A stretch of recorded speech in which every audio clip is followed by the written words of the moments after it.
여러분 안녕하십니까, 진성호입니다. 이재명 경기도지사의 대장동 의혹이 일파만파로 커지고 있습니다. 자, 여론의 압력에 못 이겨서 김호수 검찰이 지금 화천대유 사무실, 천화동인 사무실을 압수수색하고 있습니다. 유동규는 출국 금지됐습니다. 자, 이재명 지사 이제 어디까지 버틸지 한번 두고 보겠습니다. 지금 이재명 지사는 곽상도 의원 아들이 50억 원의 퇴직금을 받은 것과 관련해서 지금 국민의힘 게이트라고 주장하고 있습니다.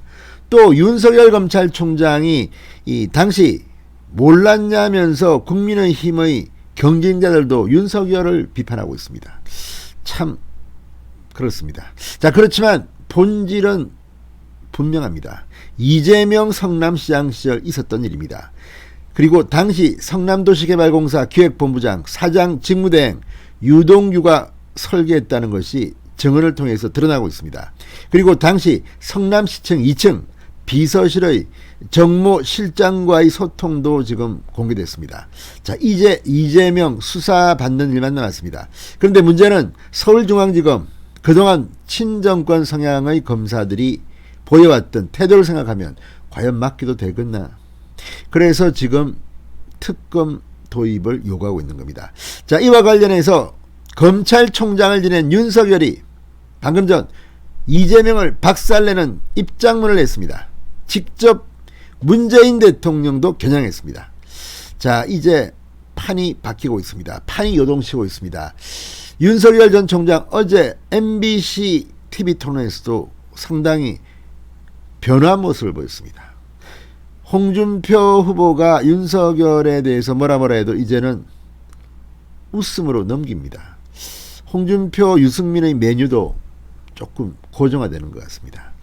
이제 2번 남았다는데 2차 경선까지 점점 더 윤석열은 성장하고 홍준표, 유승민은 밑바닥을 보이고 있다는 지적도 있습니다. 원희룡 지사가 잘했다고 진중권은 말했습니다. 자, 어쨌든 이런 가운데 대장동 의혹은 이 민주당의 대선 후보 TV 토론에서도 화제가 됐습니다. 추미애가 적극 이재명을 돕고 있습니다. 이낙연은 이제 특별수사본부를 설치하라는 말까지 하고 있습니다. 점점 더 이재명은 미궁으로 빠지고 있습니다. 이런 가운데 윤석열이 그냥 문재인까지 엮어서 한방 날렸습니다. 진성호의 융단 폭격 시작합니다. 이재명 경기도지사를 융단 폭격합니다. 방송에 앞서 아직 진성호 방송의 구독자가 아니신 분들은 붉은색 구독 버튼 눌러주십시오. 더 좋은 방송으로 보답하겠습니다. 그리고 여러분들의 호응으로 진성호 방송이 구독자 150만 명을 돌파했습니다. 다시 한번 감사드립니다.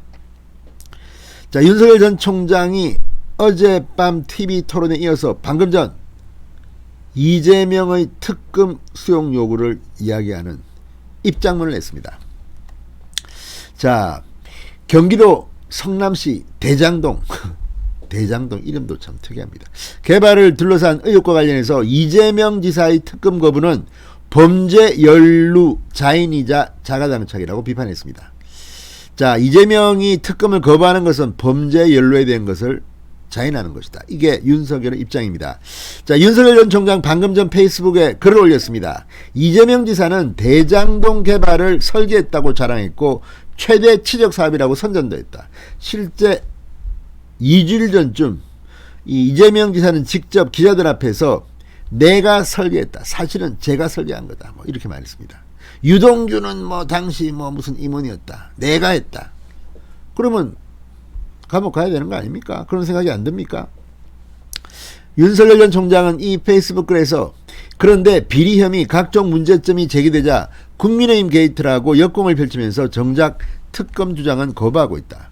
본인이 설계했고 최대 치적이라고 자랑까지 해놓고 잘못된 것은 모두 다른 사람 문제라고 하면서 왜 특검 주장에 동의하지 않는 것인가? 앞뒤가 맞지 않는다. 이 지사는 이제 사건 초기 천문학적 특혜를 감추기 위해 주장했던 하이리스크 하이리턴이란 말조차 하지 않는다. 그렇게 기세등등하더니 대장동 개발 의혹에 대한 자화자찬이 쑥 들어갔다. 그러니까 지금 최소한 이재명은 사과해야 되는 거 아닙니까? 자기 말로 뭐 하이리스크 위험이 커서 그렇게 투자한 만큼 많이 받았다는 건데, 아니 아무리 리스크가 커도 3억 5천만 원 투자해서 3억 5천만 원 손해본다 하더라도 3억 5천 투자해서 4천억 배당금에 뭐 다른 이익까지 6,500, 지금은 뭐 1조까지 이야기 나옵니다. 이게 말이 되는 겁니까? 실패한 겁니다. 무능하든지 아니면 처음부터 자기가 이걸 설계했다면 감옥 가야 될 일입니다. 말도 안 되는 짓입니다. 그런데 지금 이재명은 사과도 않습니다. 이 만약에 지금 국민의힘 게이트라고 하면 그러면 국민의힘 게이트라 해도 뭐가 게이트가 터진 거 아닙니까? 이너가 최종 책임자는 성남시장 이재명이었습니다.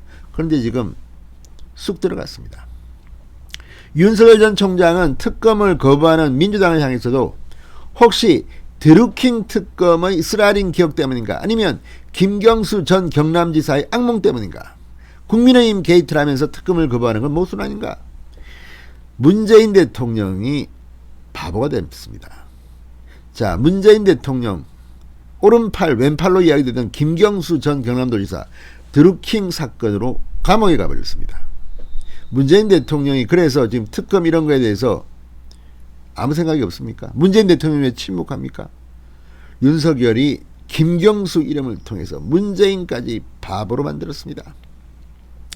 드루킹 특검의 스라린 기억, 이것도 추미애가 한 겁니다. 추미애에게 박수를 쳐줘야겠습니다. 그런데 송영길은 뭡니까? 자, 이러한 경천동잘 사건을 수많은 의혹을 남겨둔 채 대통령 선거를 치른다는 것은 국민에 대한 도리가 아니다. 이 지사 민주당은 하루빨리 특검을 수용해 모든 의혹을 말끔히 씻거나 문제가 있었다면 그에 대한 응당한 처벌을 받은 후 대통령 선거에 나서야 한다. 이렇게 말했습니다. 자, 한동훈 검사장이 지금 대기하고 있습니다. 특검 불러주면 언제든지 뛰어가서 수사할 겁니다. 제가 한동훈 특검을 하도 많이 이야기했더니 지금 정치권에서 이제 한동훈 이야기합니다. 그러면 한동훈을 특검시켜야겠습니다. 아무튼 문재인, 이재명, 대장동에 말려들어서 추락하고 있습니다. 진성호의 융단 폭격이었습니다. 여러분 감사합니다.